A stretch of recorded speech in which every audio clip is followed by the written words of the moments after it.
I'm going to go ahead and type in a waterfall in the jungle at dawn.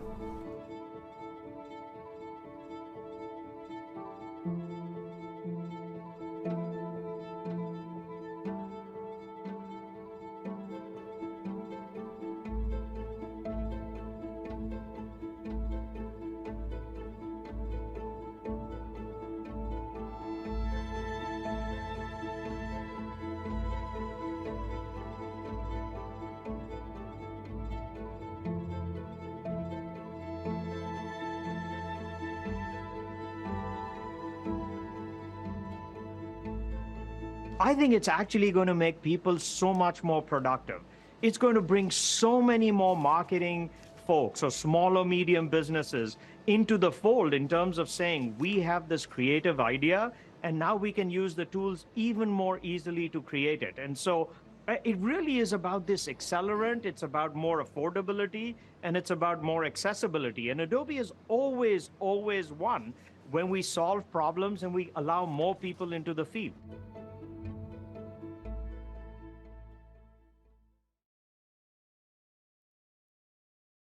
Good morning and welcome to Washington Post Live. I'm Jeff Fowler, tech columnist here at the Washington Post. I am joined today by Adobe CEO Shantanu Narayen, here to talk about artificial intelligence and more. Mr. Narayen, thank you so much for joining me. Thanks for having me on your show, Jeff.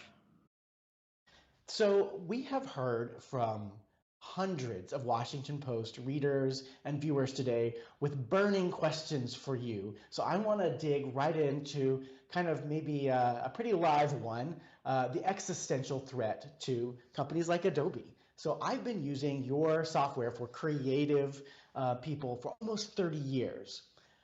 When artificial intelligence, when generative artificial intelligence came along, is that just another feature for Adobe products, or is it the end of Adobe as we've known it?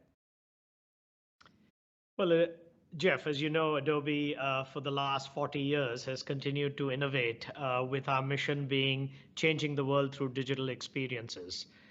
We've always had a passion for using technology to enable people to tell their ideas. And every successive generation of technology has actually expanded the number of users who can use our products to tell their story. I believe generative AI is one such technology, and it allows us, frankly, to further democratize technology. I think to your point, it is going to be disruptive if we don't embrace it and we don't use it to enable us to build better products and attract a whole new set of customers. But I'm completely convinced that this will actually be an accelerant rather than just a disruption. Okay, so you guys made a tool for AI creativity called Firefly, which I think we're going to see a demonstration here on the screen of how it works, made by Adobe. My question for you is, how do you convince the creatives who buy your tools that you're not trying to replace them with AI? We're seeing AI do on screen things here that people used to have a lot of professional skills to do. Well, a couple of thoughts, Jeff. I mean, the first thing is that, we're always been about enabling people to be more productive and more creative. And I'm firmly convinced that the creatives who use artificial intelligence to take whatever idea they have in their brain and have that manifested on whatever media type that they want to use it for are going to replace potentially people who don't use AI and don't use technology.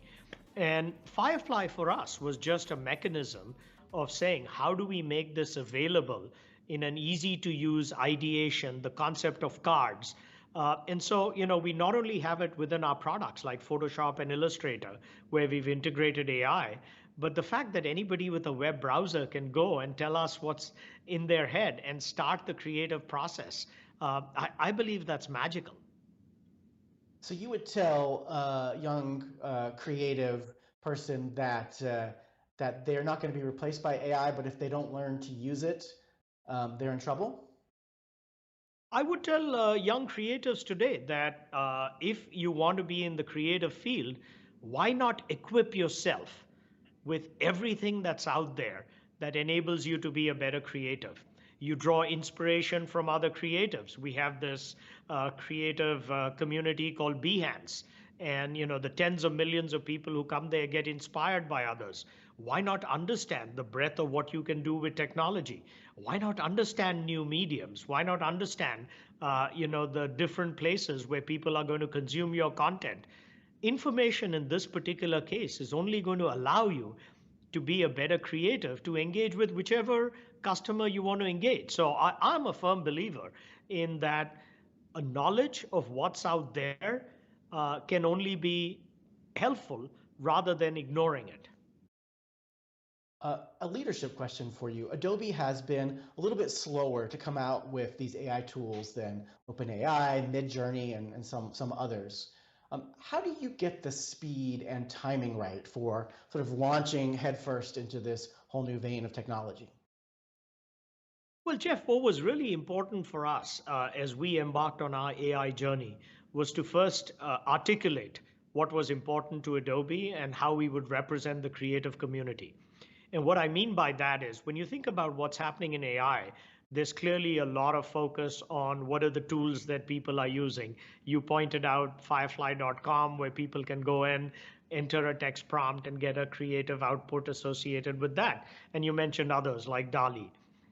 The second thing that we really focused on was what is the data that you're using to train these models? As you know, they're what are called foundation models in imaging. There will be foundation models in the future for video and animation and 3D.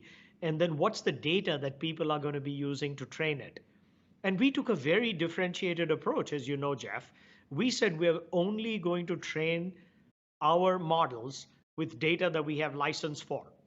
The other people chose to train it with data that they may or may not have had IP for. And so I hear you when you say maybe we were a little late, but we were actually considerably differentiated because we said that for the creatives, we're going to stand up for what is licensed content with which we train the models. The second thing that we had to do was not just make this accessible in a web browser, but also make it accessible in the tools that they loved. The innovation that we delivered in products like Photoshop with features like generative fill, one of the most widely adopted features in the multiple decades that Photoshop has been around, actually gives me a lot of pride. So I think we got it right in terms of thinking about data and in terms of creating our own foundation models and learning from it. But most important, in creating the interfaces that people have loved. And I think we've been really appreciated by the creative community for having this differentiated approach. Yes, I used the Photoshop generative fill function to make my family Christmas card this year. I bet I'm not the only one out there who did that. While we're talking about the big picture here, I want to ask you a question from a reader named Perry in Massachusetts who teaches undergrads. Perry says, I am constantly grappling with the question of what constitutes real art and whether it's fair to label AI art as real art. How do you answer that question for Perry and their students?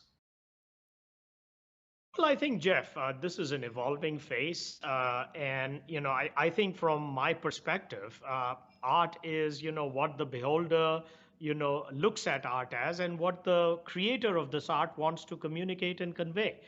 And so I think there's no question in my mind that, a lot of the artists or creators of the last few decades perhaps saw other forms of art that inspired them, and then they went off and created their art.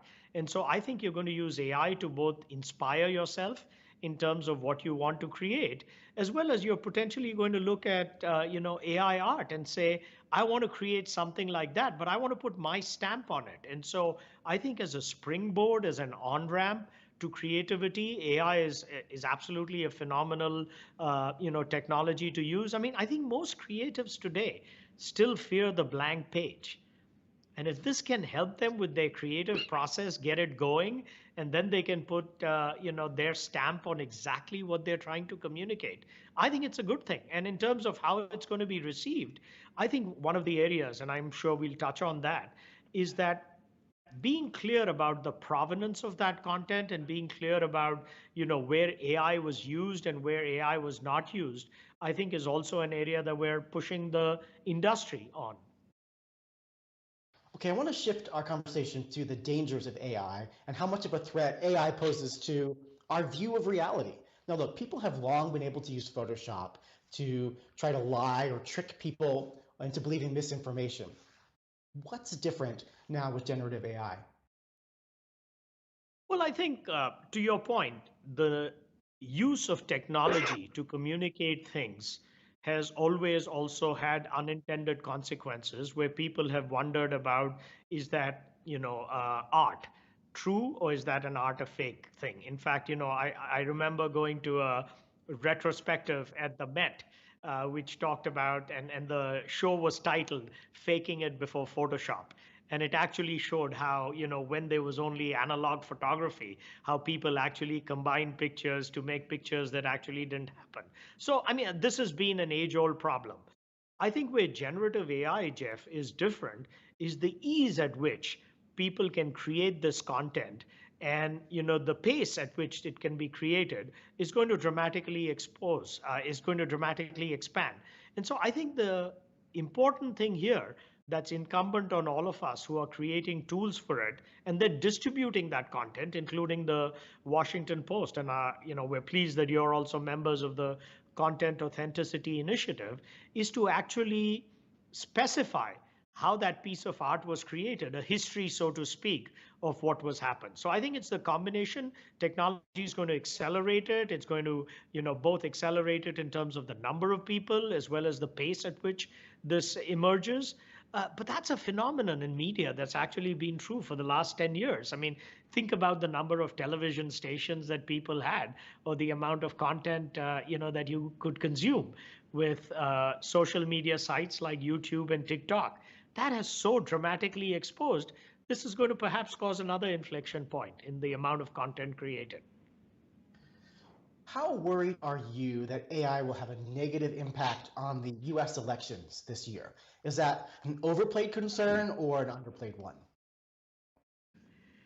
Well, I think if you even zoom out a little bit, there's a staggering statistic, which I think it's like 40 or 50% of the world's population, will be voting this year. And so you have elections not just in the United States, but in, a massive number of democracies all around the world. And I think to your point, there is going to be a lot of content that's being created where people will need to wonder whether that content was authentic or not. I think the challenge that we have and the opportunity that we have, it's not a technology issue.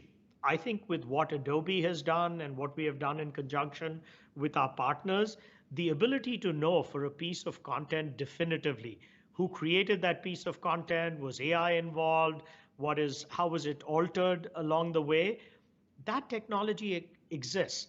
The question is, how do you and I, Jeff, and the world train these consumers to want to look at that piece of content before determining whether that was real or not real? And so I think we are going to be flooded with more information. I'm really pleased to see how, a lot of the tech companies have all bandied together to say we're going to jointly try and address it and make sure. The BBC yesterday had content credentials that they're now posting for all videos. And so I think it's the training of the consumer and wanting them to look at a piece of content and then ask the question, who created it and when it was created, that I think is the next step in that journey. So how much should the onus be on the consumer, the user, the viewer of the image or the video be? How much should the onus be on them to interpret whether something is AI generated or authentic? For example, Adobe was selling AI generated images of the Israel-Gaza war, and the company responded saying the images were labeled as generative AI and were made available to license based on the requirement that they be labeled that way. But is that just proof that the general public is not adequately prepared to identify generative AI images versus originals? And why is it the responsibility of the consumer to do that? Well, I think two specific things that you're talking about, Jeff. So let's unpack both. The first one is when people view a piece of content, whether it's an article that you read, whether it's an image that you're watching, whether it's a video that you're watching, what is the obligation of a consumer? And The consumer is not solely responsible for all obligations associated with trying to determine whether it's AI. I mean, certainly the distributors of that content, the creator of the content also has a role to play, but the consumer does have a role to play in that particular place as well, because they're the ones who are at the end of the day consuming the content and interpreting that in the way that they want. And so I think, when you go to a website and you conduct commerce, people were trained to say, how do you look for a secure site so that before you put in your credit card, you know that it's a site that actually, has the credentials associated with it. So I think there is some education and some responsibility for the consumer, but not solely. Everybody who produces content and distributes the content, the more a company like the Washington Post, promotes this notion of content credentials and has, whether it's a check mark or information about what it is, I think that education process will increase. I think the second thing that you said, let me, address that. Adobe stock, when you look at the stock market, there's actually editorial content and there's creative content. Adobe only offers creative content. We do not offer editorial content. And what people were doing were actually trying to pass off what was editorial content or actual events as creative. And so we have actually worked to moderate that content and remove that content. But this has nothing to do with the business that Adobe is in, because we are in the creative content. There are other companies that certainly are in the actual news content or editorial content. But I wanted to unpack that because these are two separate issues. So Adobe is also building some guardrails into its products. For example, when you're using generative fill in Photoshop, there are certain phrases that if you type in, it will not generate that image. So this is kind of a new role for Photoshop, right? Before AI, there were no images that Photoshop wouldn't make for me. I could do whatever I wanted to. But now you're putting in these kinds of guardrails. What is your role in that, in the maker of this technology? And then how do you figure out where to set these ethical guardrails? Well, the company has always taken upon itself the understanding that, while our mission is to change the world through digital experiences and to enable people to tell their story, our purpose is also thinking about technology to transform and the good that it can do and what are the unintended consequences. So we're no strangers, Jeff, to understanding what unintended consequences might be, and as appropriate, taking the leadership role to address that. I'll give you one example of that. I mean, people did try, as you can imagine, with Photoshop to create currencies and pass them off as real currency in the past too. So we're not completely new to this. We're very thoughtful. We have a team in place, and it includes technologists, it includes people from the legal, it includes people from our community, and I think we've actually struck the right chord of understanding when we allow the technology to do things and when we don't. I think in this particular case, what you're also talking about is the intellectual property and terms that people have that are copyrighted, and those are the ones that we are saying, we don't have the right to create something for which is already a copyright term, and we don't have license to do that. So again, I think we're being very thoughtful, and it's something that our community has certainly appreciated us taking a leadership role in. Another viewer question from Bernard in New York. Can a moral code be built into AI programs? Is it possible to develop a universal set of ethical guidelines for AI?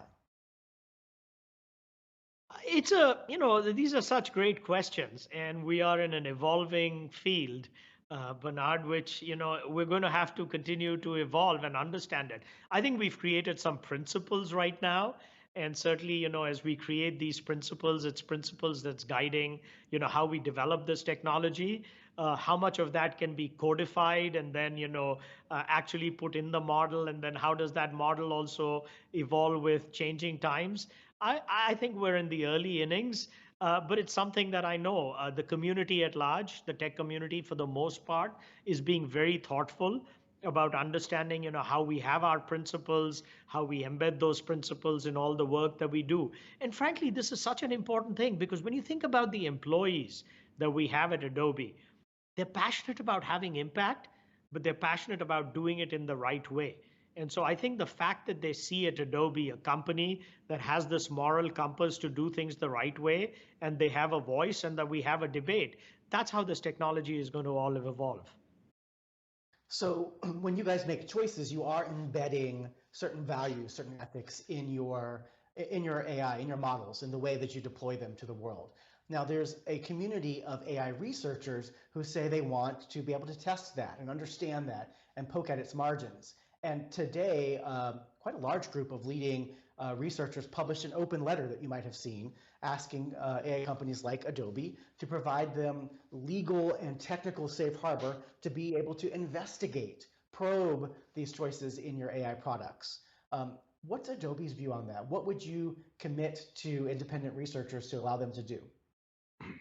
Well, first, from the research group that we have, we've also published a lot of the papers that we have created. So Adobe Research is an incredibly prolific organization, and sharing, a lot of the technology developments through papers, at conferences like SIGGRAPH is something that Adobe is well known for, and we will continue to share as appropriate advances in research through Adobe Research. I think as it relates to the enterprise end of the spectrum, the fact that we offer indemnification for our enterprise customers is another way in which we're being transparent with them about what went into the training data and how we can create custom models.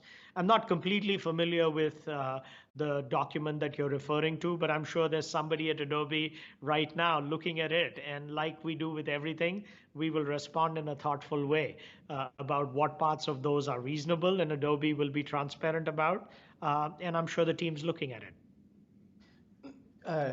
Independent researchers, though, are different from your corporate customers. Independent researchers are people like academics, journalists, who are trying to understand how your systems work and what biases might be coded into them or what problems might emerge. And I think the fear of the community is that when they attempt to hook into your systems to test you, to test, for example, keywords that generative fill in Photoshop might not allow, to understand what the list of them is, that they might get sued by Adobe for doing so.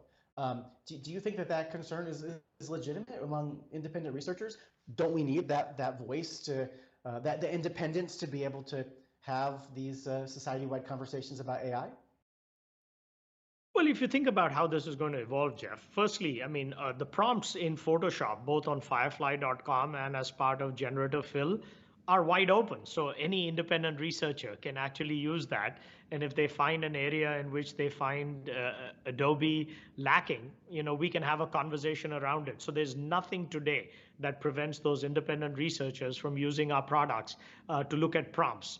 Where this evolves in terms of the technology is that certainly through our custom models as well as through APIs or the programming interfaces where people can embed our technology into their programs, they will have even more ability to actually then poke at different surfaces and understand how that works. So I think this is an area where Adobe is going to provide more access rather than less access, because the flexibility that affords allows more people to do interesting use cases with the technology. And so I think where we are headed and where we are already is, in publishing a lot of our specs, in making sure that we stand by our work.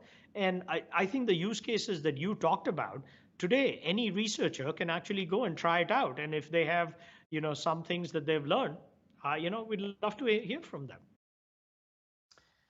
So I want to go back to our discussion about identifying deepfakes. So my role here at the Post is to be the advocate for the user of technology, for the folks who are encountering AI images in the real world. And I want to understand how we're going to be able to tell. What tools are going to be available to consumers to be able to sort through this new world of information where some things might be totally AI generated. Now, I know Adobe is pushing this idea of content credentials as a way to be able to identify the source of an image. But that, of course, works for the good guys. The good guys are going to want to put content credentials in to identify their sources or identify what's authentic. What are we going to do about the bad guys? I know there are researchers and companies that are increasingly trying to develop software to try to identify deepfake images or video or audio based on clues hidden in the files themselves. Is that an area that Adobe is exploring? Do you think those tools will ever be helpful? Well, the interesting parallel in this entire evolution is when you eat something, I mean, how do you know what you're eating and what is the nutritional label associated with what you're really eating?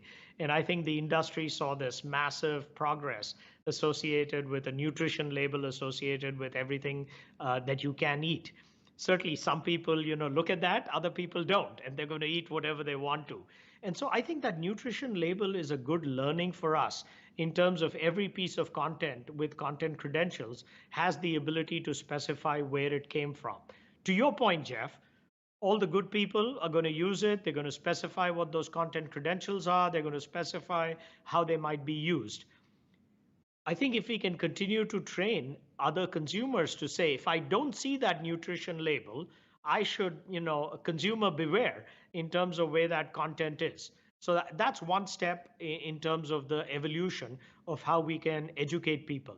I think the second stage will be programmatically. How can we take an entire set of images and try and understand that? And again, the technology is evolving there because the technology to hallucinate and create these images through AI is also expanding. And so I think we're going to find ourselves in this ever increasing technology race of people using more technology to create these images, as well as to find out what the actual provenance of that is. And so, but the good news is that more and more people are focused on both sides of it.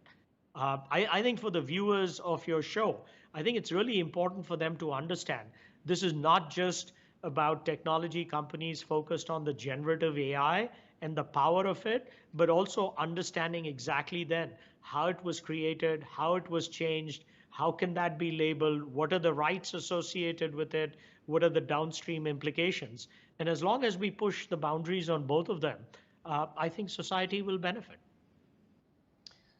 Do you think we will end up in a place where there's a website, let's call it isthisreal.com, made by Adobe or somebody else, where consumers can pop in a URL, upload a picture, and get a read on that question? I think there are already websites that do that, to your point, exactly. Upload it and tell me about the picture. So yeah, sure, they'll be there. The challenge, again, as I keep saying, is are the consumers going to do that at the pace at which they need to do that? But yes, I think they are already both experiments as well as alpha sites of places where you can upload it. And as part of the entire content credential initiative in CAI, we're going to also have tools and tips and techniques for people to understand how to programmatically, as well as on a picture by picture basis, do that. Another reader question from Edward in Virginia. How should the government be helping assess and manage the risks posed by the combination of AI and disinformation? What role do you think they should play? Well, I think governments all around the world are sensitized, Edward, to this particular issue. And I think, Adobe, we've been working with the White House, and, they've been extremely interested in ensuring that, as it relates to the upcoming elections that you alluded to, as well as content that they are producing, how does industry and government work together to do that? In the Europe, there's a different regulation. There's the AI Act happening there. There's something that Adobe has also done, which is called FAIR, about what copyrights are. So I think there's a lot of activity that's happening. I know a lot of the consumers want answers right now, but I think for this emerging technology, it's actually the conversations and the interactions that are more important at this stage rather than the final answers. Just given where the technology is, it's nascent. But we are really pleased at Adobe with the amount of involvement and the amount of engagement and dialogue that's happening with governments all around the world. They're all slightly different, Jeff, in terms of what they think about data sovereignty, what issue is most important to them, whether it's IP, whether it's deep fakes, etc. But the good news is they all have deep technologists in government who are also working on formulating with industry good responses to all these issues. We are almost out of time, but I want to slip in one more question from the post audience about copyright. Remember that teacher we mentioned before. their students, they mentioned that there was also a question from their students saying they are afraid to share their work online with the fear that it will be stolen and used by AI models. What should this teacher tell their students? Should they be fearful of that that their work itself or maybe their style will be absorbed by AI and they'll lose it? Well, first, let me speak to Adobe. And I think, we've been working on this FAIR Act, which is the Federal Anti-Impersonation Rights, which is, how do we ensure that this creative IP is respected and recognized. So, Adobe is working. But again, in some sense, I think for most of the creatives that I've had the pleasure of working, they love showing their work. They love exhibiting what they are doing. And they're entitled to the rights associated with when they exhibit this content. Anybody who looks at that content, there needs to be a trust associated with how they're going to use it. So, at the end of the day, while there has been, I think correctly, a lot of focus on potential bad actors, I think in all of these, and we are the beneficiaries of that from technology, good sense has prevailed, ethics has prevailed, trust has prevailed. And so, we will get through this. We will get through this in a responsible way, and it'll both make people more productive, it'll make them more creative, and we will respect IP, perhaps in a different way than it was done, when it was just a picture.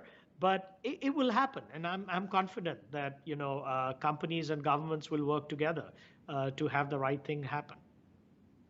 All right, we are just about out of time, so I'm afraid I'm going to have to leave it there. Adobe CEO Shantanu Narayen, thank you so very much for being here with us today. Thanks for having me. And thanks to all of you for joining us today. For more of these important conversations, sign up for a Washington Post subscription and get a free trial by visiting wapo.st/live. I'm Jeff Fowler. Thanks again.